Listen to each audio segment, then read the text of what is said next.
बिस्मिल्लाहिर्रहमानिर्रहीम। This is a class for logic and critical thinking. अच्छा, last lecture में हमने एंथीमीम्स को डिस्कस किया। एंथीमीम्स क्या थी? एंथीमीम्स एक्चुअली वो आर्गूमेंट्स थी जहाँ पे कोई मिसिंग प्रेमिस या मिसिंग कंक्लूजन होता है। ठीक, सो एंथीमीम्स को जो है किस तरीके से हम उसको स्टैंडर्ड फॉर्म में लाते हैं और फिर उसकी वैलिडिटी देखते हैं। ठीक, सो अगेन सोरिटीज़ जो है नेक्स्ट टॉपिक। सो सोरिटीज़ भी एंथीमीम्स की तरह है, लेकिन एंथीमीम्स में कोई एक सिंगल प्रेमिस या एक कंक्लूजन जो है वो मिसिंग होता है।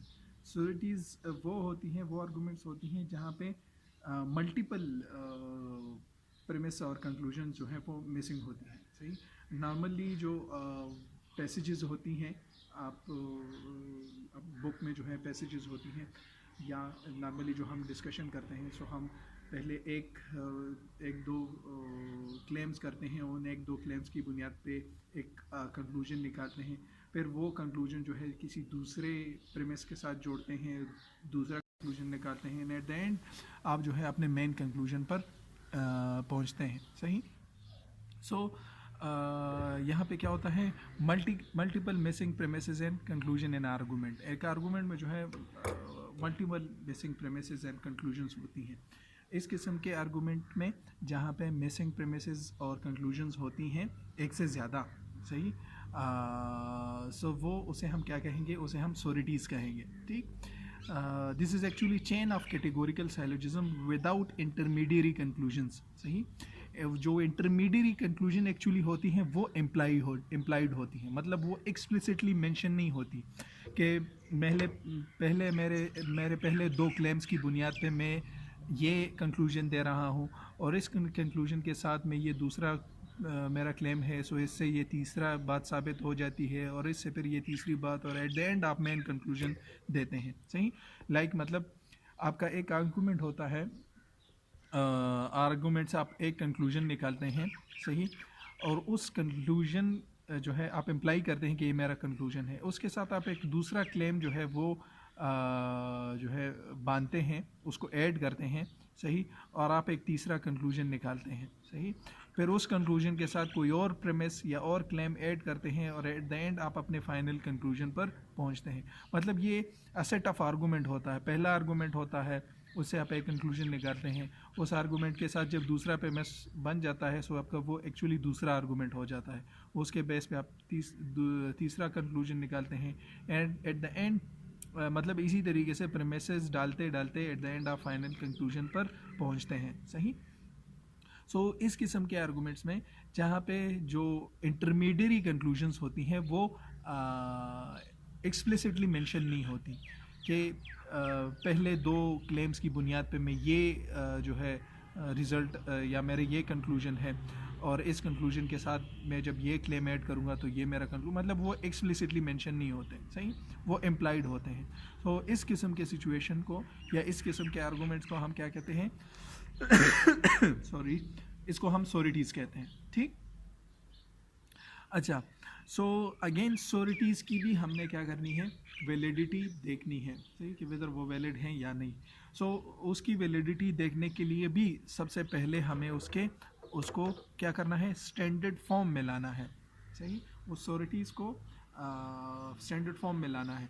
सो स्टैंडर्ड फॉर्म क्या होगा?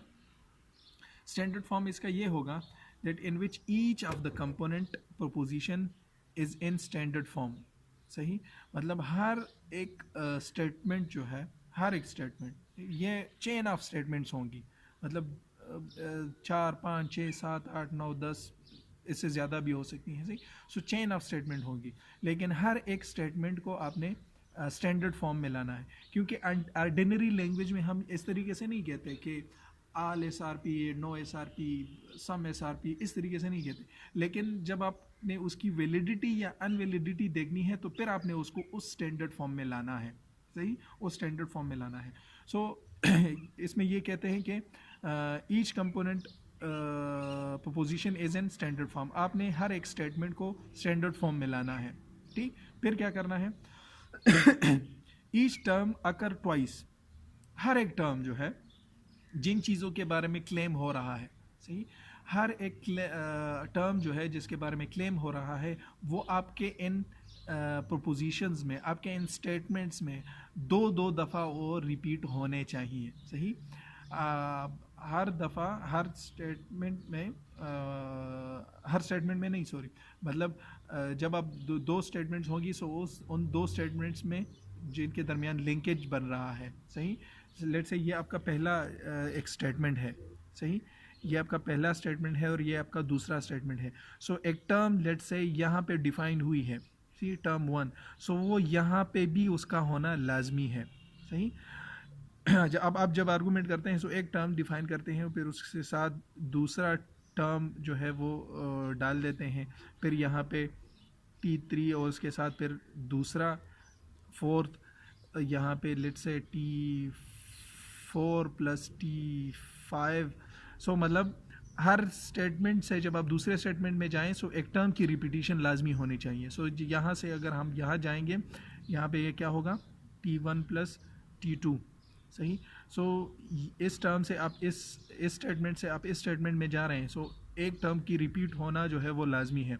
इस स्टेटमेंट से आप इस स्टेटमेंट में जा रहे हैं सो एक टर्म का रिपीट होना जो है वो लाजमी है। इस स्टेटमेंट से आप इस स्टेटमेंट में जा रहे हैं सो एक टर्म का रिपीट होना जो है वो लाजमी है। ठीक। सो ईच टर्म ट्वाइस, हर एक टर्म जो है वो दो दफ़ा ज़रूर आएगा। दूसरा कंडीशन हो गया। तीसरा कंडीशन क्या है, the predicate of the conclusion is in the first premise. वही जो हम 5 रूल्स या स्टैंडर्ड फॉर्म में पढ़े थे, वही इसका भी स्टैंडर्ड फॉर्म है कि जो कंक्लूजन का प्रेडिकेट है, सही, जो कंक्लूजन का प्रेडिकेट है, जो मेजर टर्म होता है, that should be in the first premise, उसका फर्स्ट प्रेमिस में मौजूद होना लाजमी है। सही। उसका फर्स्ट प्रेमिस में मौजूद होना लाजमी है। अच्छा, लास्ट क्या कहता है, in each successive premise has a term in common with the preceding one. वही बात जो यहाँ पे की गई है, that occurs twice. So each successive premise has a term in common with the preceding.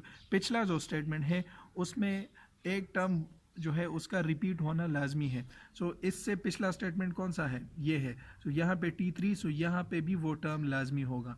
सो इससे पिछला स्टेटमेंट क्या है, आर्गूमेंट 1, सो यहाँ पे T2 है, सो यहाँ पे भी T2 जो है वो लाजमी होगा। मतलब जो टर्म्स के दरमियान आप कैटेगोरिकल साइलोजिज्म्स क्या है, कैटेगोरिकल साइलोजिज्म एक्चुअली कैटेगरीज के दरमियान रिलेशनशिप है, क्लासेस के दरमियान रिलेशनशिप है, उनकी इंक्लूजन या एक्सक्लूजन्स होती हैं। सही। सो जो कैटेगरीज के दरमियान आप रिलेशनशिप जो है बना रहे हैं या जिसके बारे में क्लेम कर रहे हैं, वो कैटेगरीज एक्चुअली रिपीट होने चाहिए। सही। वो कैटेगरीज जो हैं वो रिपीट होना उनका लाजमी है। सही। इस पे प्रैक्टिस करते हैं। फ़िलहाल ये आपके ब्लड आइडिया अगर आपके जहन में आ गया हो तो अच्छा होगा। सो हमने स्टैंडर्ड फॉर्म पढ़ा, ये एक सिंपल एग्जांपल है in order to make you understand कि स्टैंडर्ड फॉर्म एक्चुअली होता है किस तरीके से।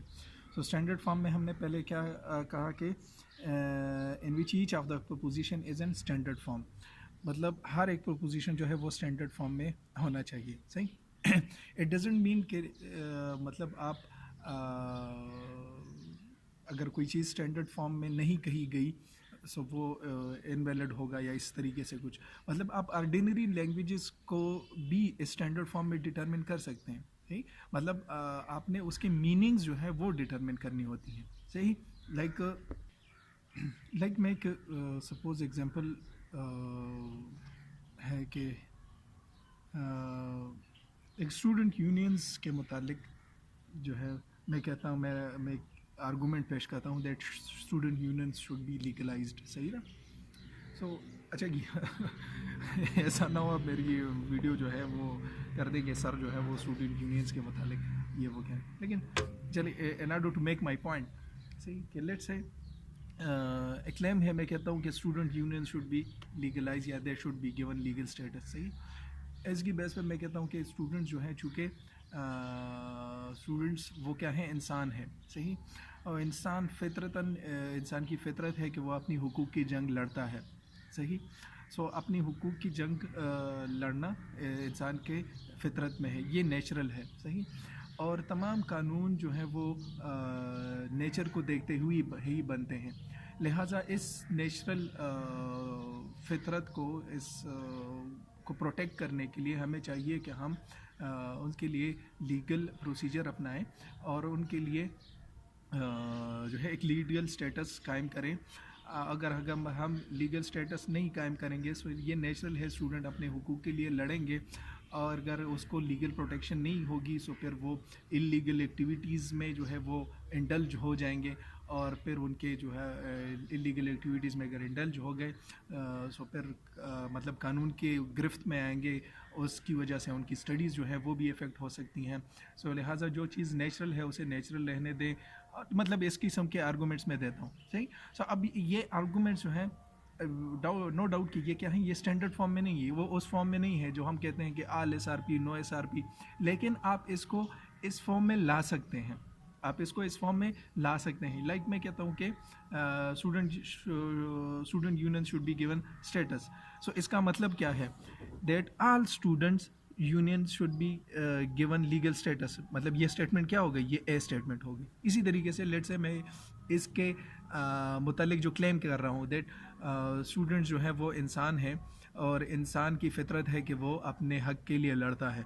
सो ये अगेन स्टैंडर्ड फॉर्म में नहीं है, लेकिन इसको मैं स्टैंडर्ड फॉर्म में लिख सकता हूँ that all students are human beings. सही कि आपके जहन में अक्सर आता है कि ये सर ये कहाँ से होगा, ये तो आल SRP नो SRP, हम तो इस तरीके से बात नहीं करते। नो डाउट हम इस तरीके से बात नहीं करते, लेकिन जब वो बात जो हम करते हैं वो इस स्टैंडर्ड फॉर्म में हम ट्रांसलेट कर सकते हैं, सही। सो लेट्स से अगेन मैं कहता हूँ कि स्टूडेंट जो है वो इंसान है और इंसान की फितरत में है कि वो अपने हुकूक की जंग लड़ता है। सो इसको मैं लिख सकता हूँ that all students are humans and all humans fight for their rights. सही। सो ये कौन सी स्टेटमेंट हो गई, ये ए स्टेटमेंट हो गई, सही। सो कहने का मतलब कि आप ऑर्डिनरी लैंग्वेज को ट्रांसलेट कर सकते हैं स्टैंडर्ड फॉर्म में, सही। All you have to do is to जज देयर मीनिंग, कि उसकी मीनिंग क्या बनती है, सही। वो मीनिंग आपकी समझ में आ गई, फिर आप उस स्टेटमेंट्स को क्या कर सकते हैं, उसको ट्रांसलेट कर सकते हैं उस स्टैंडर्ड फॉर्म में, और जब स्टैंडर्ड फॉर्म में वो आ गया देन आप उसकी वैलिडिटी और इनवैलिडिटी जो है वो जज कर सकते हैं, सही। सो मैं ज़्यादा टाइम नहीं लूँगा। सब वही जो हम अभी सोरिटीज़ के मुतालिक डिस्कस कर रहे थे, लाइक ये जो मैं एग्जांपल दे रहा हूँ ये भी एक सोरिटीज़ है, ठीक। मैं कहता हूँ कि all human being all students are human beings, और जो है इंसान जो है अपनी हुकूक की जंग लड़ता है, नेचुरल है, सही। सो एक प्रेमिस हो गया, इससे मैं एक कंक्लूजन निकाल रहा हूँ कि चूँकि इंसान स्टूडेंट जो है वो इंसान है और इंसान जो है वो अपनी हुकूक की जंग लड़ता है। सो ये दो प्रेमिसेस की बेस पे मैंने एक कंक्लूजन निकाला कि इंसान जो है अपनी हुकूक की जंग लड़ता है, सही। सो अब जो चीज़ हुकूक की जंग लड़ता है उसके लिए कानून में भी फिर प्रोविज़न होनी चाहिए, उन हुकूक की कानून में प्रोविज़न होनी चाहिए। सो अब मैं पहले कंक्लूजन के साथ ये दूसरा प्रेमिस जो है मैं ऐड कर रहा हूँ, ठीक। सो इसी तरीके से आपके आर्गूमेंट जो है वो बिल्डअप होते हैं, एट द एंड आप अपने मेन कंक्लूजन पे पहुंचते हैं, सही। सो यही वो क्या है, वो सोरिटीज़ हैं। अच्छा, सपोज़ इसी किस्म के एक आर्गूमेंट को हम स्टैंडर्ड फॉर्म में ला किस तरीके से सकते हैं, सही। सो स्टैंडर्ड फॉर्म में लाने के लिए सबसे पहला आपने क्या करना होगा, to put in the standard form identify the conclusion first. सबसे पहले आपने काम ये करना होगा कि कंक्लूजन क्या है इसका। सबसे पहले आपने कंक्लूजन आइडेंटिफाई करना है। कंक्लूजन किस लिए आइडेंटिफाई करना होता है, क्योंकि इस कंक्लूजन से ही आपको पता चलेगा कि इसमें जो मेजर और माइनर टर्म क्या है, सही। जो दो कैटेगरीज हैं, दो क्लासेस हैं, उनके दरमियान जो ये रिलेशनशिप बन रहा है वो कैटेगरीज एक्चुअली क्या है, वो मेजर और माइनर टर्म उस कंक्लूजन में क्या है, सो वो आपको पता चलेगा, सही। सो जब आप कंक्लूजन डिटरमिन कर लेते हैं कि हाँ ये कंक्लूजन है, then next you have to do is reorder it into the standard form. अब जो आर्गूमेंट्स दिए गए हैं, सही, जो क्लेम्स दिए गए हैं, अब उन क्लेम्स को क्या करना है, रीऑर्डर करना है, सही। और वो रीऑर्डर किस तरीके से होगा वो अभी हम दिखाएंगे कि किस तरीके से वो रीऑर्डर होगा, सही। वो रीऑर्डर के लिए जिस तरह पहले मैंने यहाँ पे कहा कि हर एक सक्सेसिव स्टेटमेंट में जो टर्म डिफाइन किया गया है वो पहले स्टेटमेंट में होना चाहिए, सही। जिस तरह मैं ये कह रहा हूँ कि लेट से स्टूडेंट जो है वो इंसान है और इंसान जो है अपनी फिर हुकूक की जंग लड़ता है, सही। सो पहले स्टेटमेंट में भी इंसान आ गया, दूसरे स्टेटमेंट में भी इंसान आ गया, ठीक। सो क्या क्या क्या कहने का मतलब कि वो स्टेटमेंट जो है वो उनकी लिंकेज, वो कड़ियाँ जो है वो बनती रहती हैं, सही। सो वो कड़ियाँ आपने ढूंढनी है कि वो कहाँ कहाँ पे है। सो वो कड़ियाँ जब है आप बुनते जाएंगे और स्टेटमेंट जो है वो बनता जाएगा, सही। So, reorder into the standard form, supply any missing premise और conclusion। अगर उसमें कोई missing premise या conclusion है तो आपने supply करना है, वो किस तरीके से supply होगा वो अभी देखेंगे। and at the end test for validity, और फिर आप उसकी validity देखेंगे। another जो है आप 5 रूल्स के थ्रू भी कर सकते हैं और जो दूसरा तरीका है उससे भी कर सकते हैं, लेकिन ये 5 रूल्स जो है काफ़ी इजी हैं क्योंकि 5 रूल्स हैं, आसानी से याद हो जाएंगे और उससे आप जो है डिटरमिन कर सकते हैं वेदर कोई आर्गूमेंट जो है वो वैलिड है या इनवैलिड है। तो सपोज़ जो अभी मैंने आपको एक एग्जांपल दिया स्टूडेंट यूनियंस के हवाले से, सही। सो ये एक जो है इनफॉर्मल सा आर्गूमेंट था, उसको अगर आप फॉर्मल फॉर्म में सपोज लाएं तो वो कुछ इस तरीके से सपोज बनता है, ठीक। सपोज करें कि वो कुछ इस तरीके से बनता है, सही। That no B are C some E are A all A are B all D are C, सही, कुछ इस तरीके से बनता है। And at the end you conclude that some E are not D, ठीक। मतलब ये ए डी ये चीज़ें जो हैं वो उन टर्म्स को डिनोट करेंगी, सही। कानून, इंसान, हुकूक और लीगल, इलीगल, ये चीज़ें ए बी और सी डी ये उन चीज़ों को डिटरमिन करती हैं, मतलब उनके दरमियान ये लिंकेजेस हैं और एट द एंड आपने ये कंक्लूजन जो है वो डिटरमिन किया। सो ये उसका एक स्केच है, आप समझ लें, ठीक। अब इसका हमने क्या करना है, इसको स्टैंडर्ड फॉर्म में लाना है। सो ये स्टैंडर्ड फॉर्म में नहीं है। क्यों स्टैंडर्ड फॉर्म में नहीं है? कि जो आपने कंक्लूजन दिया है that some E are not D, सही। So some E are not D ये स्टैंडर्ड फॉर्म में क्यों नहीं है? क्योंकि हमने कहा है कि the predicate of the conclusion that is the major term that should be present in the first premise, उसका फर्स्ट प्रेमिस में होना जो है वो लाजमी है, नहीं, उसका फर्स्ट प्रेमिस में होना लाजमी है। तो यहाँ पे देखिए प्रेडिकेट क्या है, डी टर्म है, लेकिन वो डी टर्म आपको पहले स्टेटमेंट में कहीं नज़र नहीं आ रहा, सही। लिहाजा ये स्टैंडर्ड फॉर्म में नहीं है, इसको हम स्टैंडर्ड फॉर्म में लाएंगे। किस तरीके से? अच्छा, सो ये वही एग्जांपल, इसको अब हम स्टैंडर्ड फॉर्म में लिखते हैं। सो स्टैंडर्ड फॉर्म, इसका एक प्रोसीजर थोड़ा सा लेंथी है, थोड़ा सा ट्रिकी भी है। सो गौर से इसको देखें। सबसे पहले आपने क्या करना है कि कंक्लूजन लिखना है कि कंक्लूजन इसका क्या है, सही। सो कंक्लूजन क्या है? सम ई आर नॉट डी। सो सबसे पहले तो आपने कंक्लूजन लिखना है, दैट इज़ सपोज यहाँ पे हम लिख देते हैं that some E are not D, some E are not D, सही।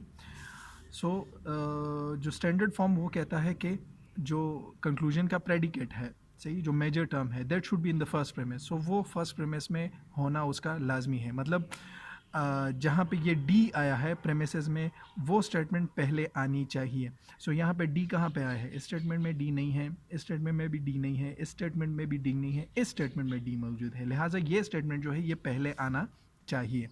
सो हम इसको पहले लिख लेंगे, that all D are C.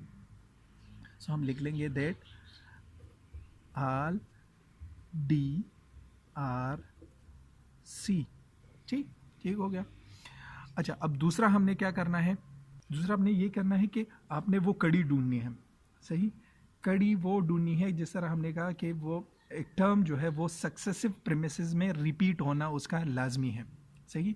So all D are सी के बाद ऐसी स्टेटमेंट का होना लाजमी है जिसमें डी या सी जो है वो रिपीट हुआ हो, सही। इस स्टेटमेंट के बाद उस स्टेटमेंट का आना लाजमी है जिसमें डी या सी जो है वो रिपीट हुआ हो, सही। सो डी या सी को हमने रिपीट होना देखना है। सो पहले स्टेटमेंट में डी या सी रिपीट है, हाँ यहाँ पे सी रिपीट है, इस स्टेटमेंट में नहीं रिपीट, इस स्टेटमेंट में बी नहीं रिपीट, सही। ये तो ऑलरेडी हम पहले लिख चुके हैं। सो मतलब इन दोनों में नहीं है, इसमें है, ये हम लिख लेंगे। सो यहाँ पे क्या हो जाएगा? Some E are some E are A, some E are A, ठीक हो गया। यहाँ तक खुद को कंफर्म कर लें, सही। पहले हमने क्या किया, पहले हमने ये किया कि कंक्लूजन से स्टार्ट लिया और कंक्लूजन का जो प्रेडिकेट है उसको सबसे पहले लिख लिया कि वो पहले आना चाहिए। सो कंक्लूजन का प्रेडिकेट जो है वो डी टर्म शो कर रहा है, सो वो डी वाला फिगर हमने सबसे पहले लिख दिया, सही। फिर हमने क्या, सॉरी सॉरी सॉरी सॉरी यहाँ पे मैंने गलती कर दी। गलती क्या कर दी, ये जो नहीं लिखना चाहिए था वो लिख दिया। सो इसके बाद वो टर्म आना चाहिए जिसमें या डी या सी रिपीट हो, सही। सो हमने कहा था कि ये स्टेटमेंट हमने लिखना है। So no B are C हमने एक्चुअली लिखना है। अच्छा, इसको दोबारा से यहाँ पे साफ लिख लेते हैं, ठीक। सबसे पहले आपने स्टार्ट लेना है किससे, कंक्लूजन से, सही। सो कंक्लूजन क्या कहता है, सम ई आर नॉट डी, सही। सो सबसे पहले आपने जो प्रेडिकेट टर्म है वो जिस प्रेमिस में रिपीट हुआ है वो सबसे पहले लिखना है। सो वो किस में रिपीट हो रहा है, आर डी आर सी। सो सिर्फ इस स्टेटमेंट में डी रिपीट हुआ है, बाकी किसी स्टेटमेंट में डी रिपीट नहीं हुआ, लिहाजा ये हमने सबसे पहले लिखना है, that are D are C, are D are C, ठीक। अच्छा, ये हो गया। इसके बाद जिस तरह मैंने कहा कि वो कड़ियाँ आपने ढूंढनी है, ठीक। वो कड़ियाँ ढूंढनी है, वो कड़ियाँ क्या होंगी कि हर एक टर्म जो है वो सक्सेसिव प्रेमिस में रिपीट होना उसका लाजमी है। सो आपने इसके बाद वो देखना है कि जिसमें या डी रिपीट हो या सी रिपीट हो। सो यहाँ पे रिपीट हो रहा है सी, यहाँ पे सी है, सो यहाँ पे सी रिपीट हो रहा है। बाकी पे आप कहीं पे देखें, सो इसमें भी नहीं है, इसमें भी नहीं है, इसमें है, लेकिन ये तो ऑलरेडी हम यहाँ पे लिख चुके हैं। So no B are C, no B are C, ये हो गया, ठीक। अच्छा, अब यहाँ पे क्या करना है, यहाँ पे आपने थोड़ा सा पाज लेना है। और पाज लेना है, पाज क्यों लेना है, क्योंकि एक्चुअली हम पढ़ रहे हैं क्या चीज़, कैटेगोरिकल साइलोजिज्म। साइलोजिज्म क्या कहता है कि दो प्रेमिसेस एक कंक्लूजन। सो अब इन दो प्रेमिसेस की बेस पे आपने एक कंक्लूजन निकालना है, जो कि इन्होंने नहीं निकाला। इन्होंने सारे मतलब क्लेम्स किए हैं, एक लिस्ट ऑफ क्लेम्स हैं और लिस्ट ऑफ क्लेम्स पे एट द एंड कंक्लूजन निकाला है। सो आपने इंटरमीडिएरी कंक्लूजन्स जो है वो निकालने हैं, सही। इंटरमीडिएरी कंक्लूजन्स निकालनी है, जो कि स्टैंडर्ड फॉर्म में हम पढ़ चुके हैं कि आपने क्या करना है। सो इसका इंटरमीडिएरी कंक्लूजन क्या होगा, इसका इंटरमीडिएरी कंक्लूजन क्या होगा। सो कंक्लूजन के लिए आपने वो जिस तरह वो रमीज़ राजा साहब जो हैं कमेंट्री में कहते हैं कि इम्प्रोवाइजेशन आपने करनी है, सही। वो इम्प्रोवाइजेशन किस तरीके से होगी कि इसका पॉसिबल कंक्लूजन क्या होना चाहिए। सो पॉसिबल कंक्लूजन इस तरीके से होना चाहिए कि उसमें कौन सा टर्म नहीं होना चाहिए, पहले ये डिटरमिन करें। सो उसमें सी जो है वो नहीं होना चाहिए। क्यों नहीं होना चाहिए, कि ये दो दफ़ा प्रेमिस में रिपीट हो रहा है, मतलब ये मिडल टर्म है। सो सी रिपीट नहीं होगा, सही। मतलब कंक्लूजन होगा किसके दरमियान, बी और डी के दरमियान रिलेशनशिप होगा, सही। बी और डी के दरमियान रिलेशनशिप होगा, सही। सो बी और डी के दरमियान पॉसिबल रिलेशनशिप क्या हो सकता है, सही। और बी और डी में पहले कौन सा आएगा और बाद में कौन सा आएगा, ठीक। सो पहले कौन सा आएगा और बाद में कौन सा आएगा, वो हम उससे डिटरमिन कर सकते हैं जो कंक्लूजन का मेजर और माइनर टर्म होगा। सो माइनर टर्म दूसरे प्रेमिस में आएगा, मेजर टर्म पहले प्रेमिस में आएगा, सही। सो जो दूसरे प्रेमिस में है वो माइनर टर्म होगा, लिहाजा बी जो है आपके कंक्लूजन का माइनर टर्म होगा और डी आपके कंक्लूजन का मेजर टर्म होगा, सही। कंक्लूजन का मेजर टर्म होगा। अच्छा, अब ये कि विदर आपका कंक्लूजन जो है वो एफर्मेटिव में होना चाहिए कि नेगेटिव में होना चाहिए। सो जो 5 रूल्स कहते हैं कि जब आपका प्रेमिस नेगेटिव हो, सो आपका कंक्लूजन भी फिर नेगेटिव होना चाहिए। और आप दूसरा रूल कहता है कि अगर यूनिवर्सल है सो कंक्लूजन भी यूनिवर्सल होना चाहिए। सो मैं लिख सकता हूँ कि इसका कंक्लूजन कुछ इस तरीके से होगा, नो बी आर डी, सही। इसका कंक्लूजन कुछ इस तरीके से बनता है, सही। अब आप जो है हर एक स्टेप पे इसकी वैलिडिटी और अनवैलिडिटी चेक करेंगे, हर स्टेप पे इसकी वैलिडिटी और अनवैलिडिटी चेक करेंगे। सो यहाँ पे देखें इसकी वैलिडिटी और अनवैलिडिटी जो है वो क्या है।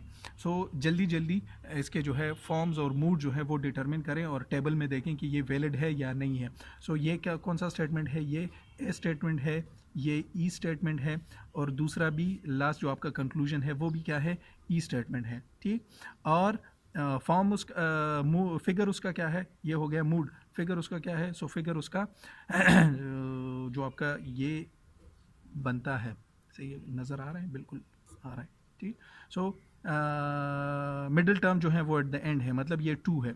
सो ए ई 2, और जल्दी से टेबल उठाएं, देखें कि ये वैलिड है कि नहीं है। बिल्कुल ये वैलिड है, फिगर 2 में ए ई। सो ये जो इंटरमीडिएट कंक्लूजन है वो आपका पास हो गया। सही, अब ये चीज़ एक्चुअली मिसिंग थी, ये चीज़ एक्चुअली मिसिंग थी। अब इसके बाद आप दूसरा जो है इसके साथ जो प्रेमिस है वो ऐड करेंगे। ठीक, और उसकी बेस पे आपका ये कंक्लूजन निकलेगा। वो प्रेमिस एक्चुअली क्या है, सो इसमें से कौन से मिसिंग है, ये हमने उठा लिया, ये हमने लिखा हुआ है नो BRC आर DRC, ये भी हम लिख चुके हैं। सो इन दोनों में अब हमने लिखना है कि इसके साथ कौन सा कंबाइन करना है। सो ये सम ERA एंड आल ARB, सही। सो कौन सा हम कंबाइन कर सकते हैं। सो ई और ए वाली हम कंबाइन इसलिए नहीं करें कि ना ए या ई यहाँ पे मौजूद है ना ए यहाँ पे मौजूद है। ठीक, हमने वो कंबाइन करना है जो इसमें से मौजूद हो। सो कौन सा हम कर सकते हैं, आल DRC जो है हम कर सकते हैं, क्योंकि यहाँ पे भी डी है वहाँ पे भी डी है। सो इसके साथ जो हम लगाएंगे, जो दूसरा मतलब इस आर्गूमेंट के साथ दूसरा जो हम प्रेमिस लगाएंगे या दूसरा क्लेम जो लगाएंगे वो क्या होगा, आल डी आर सी, सही, RDRC। सो नहीं सॉरी, RDRC तो ऑलरेडी हम लिख चुके हैं, RDRC नहीं होगा, RDRC नहीं होगा, ये तो ऑलरेडी हम लिख चुके हैं। सही, कौन सा होगा, एक्चुअली इन दोनों में हमने सेलेक्ट करना है, सम ERA एंड सम ARB। सो कौन सा हम सेलेक्ट कर सकते हैं, ई और ए नहीं कर सकते क्योंकि ई और एस में नहीं है। आल ARB हम लिख सकते हैं, हम लिखेंगे आल ARB, सही। सो ये दोनों स्टेटमेंट हो गई। इसके बेस पे हम क्या कंक्लूजन निकाल सकते हैं, पॉसिबल कंक्लूजन क्या होगा पॉसिबल कंक्लूजन में कौन सी चीज़ नहीं होगी, पहले ये देखें। सो कौन सी चीज़ नहीं होगी, सो मिडिल टर्म उसमें नहीं होगा। सो मिडिल टर्म कौन सा है यहाँ पे, ये बी जो है ये मिडिल टर्म है, सही, मतलब ये प्रेमिस में 2 दफ़ा रिपीट हुआ है, ये कंक्लूजन में रिपीट नहीं होगा। ठीक, ये तो क्लियर हो गया। अब कंक्लूजन किसके दरमियान होगा, ए और डी के दरमियान होगा। ठीक, सो फिर ये देखें कि पहला कौन सा आएगा और बाद में कौन सा आएगा, सही। सो पहले और बाद के लिए जो है मेजर और माइनर का जो है वो आपने जहन में लाना है। ठीक, कि मेजर प्रेमिस में जो टर्म होगा वो मेजर टर्म होगा और जो माइनर प्रेमिस में टर्म होगा वो माइनर टर्म होगा। सो मेजर टर्म में डी जो है वो मौजूद है, लिहाजा डी जो है वो बाद में आएगा। ठीक, सो आप यहाँ पे लिख दें डी, सही, और ए जो है वो पहले आएगा। सो ए हमने लिख दिया। ठीक, अब इनके दरमियान रिलेशनशिप क्या होगा, आल ARD हम लिख सकते हैं, नो ARD लिख सकते हैं, क्या लिखेंगे, सही। सो जो रूल्स हमें कहते हैं वो रूल कहते हैं कि अगर प्रेमिस नेगेटिव है सो कंक्लूजन भी क्या होगा, नेगेटिव होगा, और अगर प्रेमिसेस यूनिवर्सल हैं तो कंक्लूजन भी यूनिवर्सल होगा। सो यहाँ पे नेगेटिव मौजूद है, सो हम कहेंगे दैट नो ARD, ये इसका पॉसिबल क्या है, कंक्लूजन है, सही। अब ये कंक्लूजन भी क्या था, ये भी मिसिंग था। सो यहाँ पे 2 कंक्लूजन एक्चुअली मिसिंग थे, पहला ये कंक्लूजन जो हमने निकाला ये मिसिंग था और दूसरा ये कंक्लूजन जो है ये भी मिसिंग है। अब दोबारा जल्दी जल्दी देखें कि इसका इसकी वैलिडिटी और अनवैलिडिटी है कि नहीं है। ठीक, सो नो BRD अगेन ये कौन सी स्टेटमेंट है, ये ई स्टेटमेंट है। आल ARB कौन सी स्टेटमेंट है, ए स्टेटमेंट है, और ये अगेन दूसरी लास्ट जो है ये भी ई स्टेटमेंट है। सो ये कौन सी स्टेटमेंट बनी, ये बनी दैट इज़ EA ई, ठीक। फिगर किसका क्या होगा? सो फिगर इसका कौन सा होगा? पहले स्टेटमेंट में मिडल टर्म पहली पोजीशन में और सेकंड में सेकंड पोजीशन में आई है। सो इसका जो है फर्स्ट यहाँ पे जो ये फिगर हम बना रहे थे वही फिगर वो जहन में लाएं, ठीक। 1 2 3 एंड 4। सो ये पहला है, पहला फिगर है। सो EAE1। सो जल्दी टेबल उठाएं और उसमें देखें कि वैलिड है कि नहीं है। सो हाँ, पहले फिगर में EAE मौजूद है, बिल्कुल मौजूद है। सो ये क्या है? अगेन ये कंक्लूजन भी आपका वैलिड हो गया, ठीक। अब बाकी क्या रहा? अब यहाँ पे देखें हमने क्या क्या किया। हमने ये स्टेटमेंट भी हमने उठाया हुआ है, लिख लिया है, ठीक। आल ARB वाली स्टेटमेंट भी हमने उठा ली है, लिख ली है। आल DRC ये स्टेटमेंट भी हमने उठा ली है, ये स्टेटमेंट बाकी रहती है। सो ये स्टेटमेंट अब हम यहाँ पे लिख लेंगे और ये स्टेटमेंट इसके साथ आती भी है क्योंकि सम ERA। सो यहाँ पे भी A रिपीट हो रहा है, वहाँ पे भी A जो है वो रिपीट हो रहा है। सो हम लिख देंगे दैट सम ERA,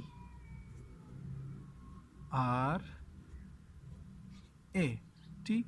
और इसके बाद हम ये कंक्लूजन देखेंगे कि वेदर इसका रिलेशनशिप जो मेन कंक्लूजन है उसके साथ बन रहा है कि नहीं बन रहा। ये कंक्लूजन इसके साथ बन रहा है कि नहीं बन रहा, ठीक। सो अगेन आपने क्या करना है, वही उसकी वैलिडिटी और अनवैलिडिटी जल्दी जल्दी देखें क्या क्या है। अगेन ये तो डिटरमिन कर चुके हैं। ये स्टेटमेंट है सम ERA, ये कौन सी स्टेटमेंट है? सो सम ERA ये आई स्टेटमेंट है, ठीक। और सम ER�not D ये कौन सी स्टेटमेंट है? ये O स्टेटमेंट है, ठीक।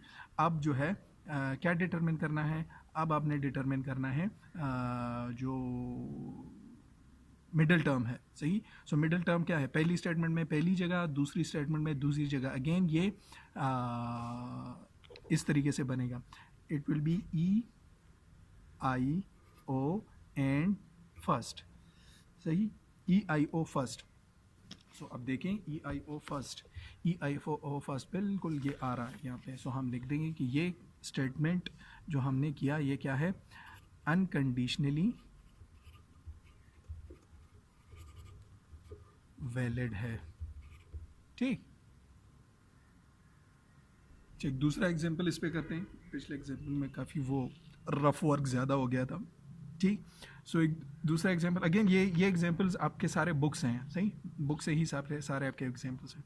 सो ये भी स्टैंडर्ड फॉर्म में नहीं है। क्यों स्टैंडर्ड फॉर्म में? पहला अंदाज़ा आपको किस चीज़ से होगा कि आप देखें मेजर टर्म को, सही। ये मेजर टर्म है ए फर्स्ट प्रेमिस में मौजूद है, नहीं मौजूद। सो हम कहेंगे कि ये स्टैंडर्ड फॉर्म में नहीं है, ठीक। हम इसको स्टैंडर्ड फॉर्म में लिखेंगे। किस तरीके से लिखेंगे कि सबसे पहले तो आपने क्या करना है, सबसे पहले ही आपने क्या लिखना है? कंक्लूजन उसका लिखना है। सो कंक्लूजन क्या है?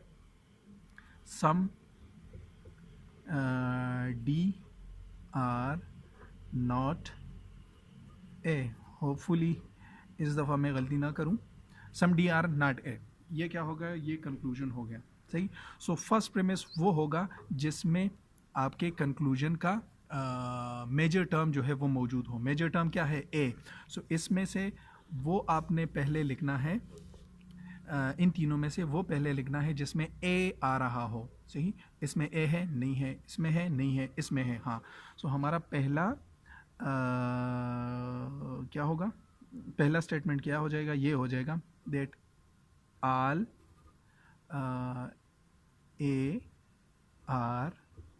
ARB, सही। पहला स्टेटमेंट ये हो जाएगा। अच्छा, फिर इसके बाद आपने दूसरा स्टेटमेंट वो लिखना है जिसमें से या A रिपीट हो या B रिपीट हो, सही। सो ये वाली स्टेटमेंट तो ऑलरेडी हम लिख चुके हैं, ये ऑलरेडी लिख चुके हैं। अब इन दोनों में देखें कि जिसमें A या B रिपीट हो। सो इसमें A B कोई नहीं है, इसमें हाँ, इसमें B मौजूद है। सो हम लिख लेंगे दैट नो BRC, सही, नो BRC। अब आपने क्या करना है? इससे वो इंटरमीडिएरी कंक्लूजन निकालना है। सिंपल बात है कि हर दो स्टेटमेंट के बाद आपने इंटरमीडिएरी कंक्लूजन जो है वो निकालना होगा, ठीक है। सो इससे पॉसिबल इंटरमीडिएट कंक्लूजन इसका क्या हो सकता है जो कि मिसिंग है, ठीक। सो इंटरमीडिएट कंक्लूजन डिटरमिन करने के लिए सबसे पहले आपने वो चीज़ देखनी है जो एक्सक्लूड होगी। सो एक्सक्लूड क्या होगा, मिडिल टर्म जो है वो एक्सक्लूड होगा जो 2 दफ़ा प्रीमिस में रिपीट हो रहा है। सो बी जो है वो 2 दफ़ा रिपीट हो रहा है, लिहाजा आपके कंक्लूजन में बी तो नहीं होगा, ठीक। क्या होगा, ए और सी के दरमियान रिलेशनशिप होगा, ठीक, ए और सी के दरमियान रिलेशनशिप होगा। अच्छा, सो फिर ये देखना होगा कि ए और सी में पहले कौन सा आएगा, बाद में कौन सा आएगा, ठीक। सो पहले और बाद में जो है मेजर और माइनर टर्म। सो जो कंक्लूजन का मेजर टर्म है, हम कहते हैं कि जो कंक्लूजन का मेजर टर्म हो वो पहले प्रेमिस में आना चाहिए, लिहाजा हम एज्यूम करते हैं कि ये हमारे कंक्लूजन का क्या है, मेजर टर्म है, सही। सो ए बाद में आएगा क्योंकि ये कंक्लूजन का ये पहले प्रेमिस में आ रहा है। सो जब ये पहले प्रेमिस में आ रहा है, इट मीन्स कि ये कंक्लूजन का मेजर टर्म है, सही। और सी जो है ये दूसरे प्रेमिस में आ रहा है। सो दूसरे प्रेमिस से में आने से मुराद कि ये क्या है, ये आप क्या कंक्लूजन का क्या है, माइनर टर्म है। सो सी जो है वो यहाँ पे आएगा, ठीक। सो अच्छा, ये तो हमने लिख लिया। अब जो है ये डिटरमिन करना है कि हमने लिखना यहाँ पे क्या लिखना है, आल लिखना है, नो लिखना है, सम लिखना है, ठीक। सो वो अगेन वो रूल्स आपके जहन में होने चाहिए। रूल क्या कहता है कि अगर प्रेमिस में नेगेटिव वो है, प्रेमिस मौजूद है, सो कंक्लूजन भी आपका नेगेटिव होगा, सही, कंक्लूजन भी आपका नेगेटिव होगा, ठीक। सो हम नो तो लिख लेंगे, ठीक। सो नो हमने लिख दिया, लेकिन क्या ये हम पार्टिकुलर में लिखेंगे या यूनिवर्सल में, मतलब नो CRA या इस तरह। सो अगेन वो रूल्स आपके जहन में होने चाहिए। रूल क्या कहता है, पहली जो हमने कहा कि अगर प्रेमिस नेगेटिव है सो कंक्लूजन भी नेगेटिव होगा। दूसरा, अगर प्रेमिसेस यूनिवर्सल हैं सो कंक्लूजन भी यूनिवर्सल होगा, लिहाजा हम लिखेंगे कि नो CRA। सो ये हमारा हो गया कंक्लूजन, नो CRA, ठीक। अब आपने जल्दी जल्दी इसकी वैलिडिटी और अनवैलिडिटी देखनी है, ठीक। सो वैलिडिटी और अनवैलिडिटी किस तरीके से देख सकते हैं, ये कौन सी स्टेटमेंट है, ए स्टेटमेंट है, ये कौन सी है, ये ई स्टेटमेंट है, ये कौन सी है, ये ई स्टेटमेंट है, ठीक। फिर आपने डिटरमिन करना है इसका फिगर। सो पहले स्टेटमेंट में बी जो है वो सेकंड पोजीशन में आ रहा है और सेकंड स्टेटमेंट में फर्स्ट पोजीशन में। सो ये कौन सा होगा, ये फोर्थ होगा। सो हम लिख सकेंगे कि इसका जो फिगर बन रहा है वो इस तरीके से है, AEE4, सही। और जल्दी से टेबल उठाएं और उसमें देखें कि AEE4 जो है वो वैलिड है कि नहीं है। हाँ, 4 फिगर में AEE मौजूद है, लिहाजा यहाँ तक आपका आर्गूमेंट वैलिड है, ठीक। यहाँ तक आपका आर्गूमेंट वैलिड है, ठीक। अब बाकी क्या रहा बाकी क्या रहा, ये तो ऑलरेडी हम लिख चुके हैं, ये भी लिख चुके हैं। बाकी क्या रहा, सम DRC। सो लिख सकते हैं यहाँ पे, हाँ बिल्कुल, क्योंकि सम DRC यहाँ पे C मौजूद है और यहाँ पे भी C मौजूद है। सो हम लिखेंगे दैट सम DRC, सही, सम DRC। और इसकी बेस पे जो, अब तो बाकी कुछ नहीं रहा, बाकी तो मेन कंक्लूजन है। अब देखेंगे कि इसकी बेस पे वो मेन कंक्लूजन आ रहा है कि नहीं आ रहा, ठीक। सो अगेन वही आपने रिपीट करना है स्टैंडर्ड फॉर्म। ये स्टैंडर्ड फॉर्म ई की है, हम ऑलरेडी लिख चुके हैं और ये क्या है, ये आई स्टेटमेंट है, सही, ये आई स्टेटमेंट है। और ये कौन सी स्टेटमेंट है, ये कौन सी स्टेटमेंट है, ओ स्टेटमेंट है, ठीक। सो अब ये क्या बन गया, ये बन गया EIO बन गया, ठीक। और इसका वो क्या है, फिगर क्या है, सो फिगर इसका जो मिडल टर्म है, सो मिडल टर्म क्या है, C मिडल टर्म है। और C कौन से पोजीशन में आ रहा है अगेन ये जो है आपको आसानी से अभी याद हो भी चुका होगा। इस तरीके से हम डिटरमिन कर सकते हैं, ये फर्स्ट, सेकंड, थर्ड, फोर्थ। सो जब इस तरीके से हो, मतलब पहले सेंटेंस में पहली जगह, दूसरे में दूसरी जगह, सो वो पहला होगा। सो ये क्या है, ये EIO फर्स्ट हो जाएगा, सही। सो अभी आप देखें कि EIO फर्स्ट जो है वो वैलिड है कि नहीं है। सो ये, हाँ, ये फिगर फर्स्ट और EIO फर्स्ट बिल्कुल यहाँ पे मौजूद है। सो लिहाजा ये क्या हो जाएगा, ये अनकंडीशनली वैलिड आर्गूमेंट है। ठीक, सो यहाँ तक आपका कोर्स जो है वो कंप्लीट हो गया है। ठीक, अगेन मैं रिकमेंड करूँगा कि जो एंड एक्सरसाइजेज हैं उस पर ट्राई करें, और इसके मुतालिक अगर कोई भी क्वेश्चन हो सो आप पूछ सकते हैं। So I would suggest best of luck, thank you, अल्लाह हाफिज़।